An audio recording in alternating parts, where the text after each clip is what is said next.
શું કાચું આદું ખીલ થવાનું બંધ કરી શકે છે? આ 9 બાબતોનું ધ્યાન હંમેશા રાખજો. જ્યારે આદુમાં બળતરા વિરોધી અને એન્ટીબેક્ટેરિયલ ગુણધર્મો હોય છે, તેના છતાં એવા કોઈ વૈજ્ઞાનિક પુરાવા નથી કે કાચું આદું તમે તમારી સ્કિન પર લગાવશો તો તમારા ખીલમાં અસરકારક સારવાર થઈ શકે છે. આદુ એક શક્તિશાળી વનસ્પતિ શાસ્ત્ર છે જે લાલસા, બર્નિંગ અને બળતરાનું કારણ બની શકે છે, ખાસ કરીને સંવેદનશીલતા અથવા ખીલ સંવેદનશીલ ત્વચા ધરાવતા લોકો માટે. ત્વચા રોગ વૈજ્ઞાનિકો એટલે કે સ્કિન એક્સપર્ટ કાચું આદુ જેવા વણચકાસેલ ઘરગથ્થુ ઉપચારો સિવાય સેલિસિલિક એસિડ, બેન્ઝોઇક પેરોક્સાઇડ અને રેટિનોઇડ જેવી સાબિત ખીલ સારવારની ભલામણ કરે છે. તમારી સ્કિન પર આદુની થોડી માત્રા લગાવીને જુઓ. હંમેશા પેચ ટેસ્ટ કરો અને એલર્જી અથવા બળતરાની તપાસ કરવા માટે એટલીસ્ટ 24 કલાક સુધી રાહ જરૂરથી જુઓ.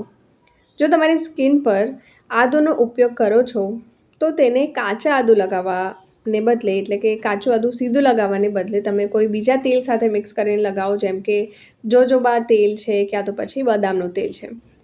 કાચું આદુનો ઉપયોગ કરવાને બદલે તમે આદુના અર્ક સાથે બનાવેલ કોઈપણ સ્કિન પ્રોડક્ટ્સ પસંદ કરો, કારણ કે આ સુરક્ષા પરીક્ષણમાંથી પસાર થયેલી હોય છે.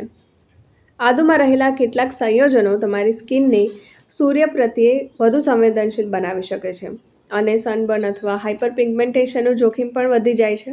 તો હંમેશા બહાર નીકળતી વખતે સનસ્ક્રીન લગાવીને જ જાઓ.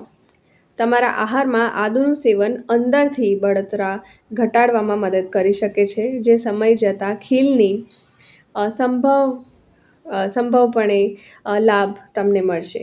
એટલે કે તમે આદુ લગાવવાને બદલે તમે તમારા ડાયટમાં, તમારા ખોરાકમાં એડ કરીને તમારે વધારે ફાયદો મળે છે. આદુ સહિત કોઈ પણ નવા સ્કિન કેર અજમાવતા પહેલાં તમે તમારા સ્કિન એક્સપર્ટને એકવાર સલાહ લો.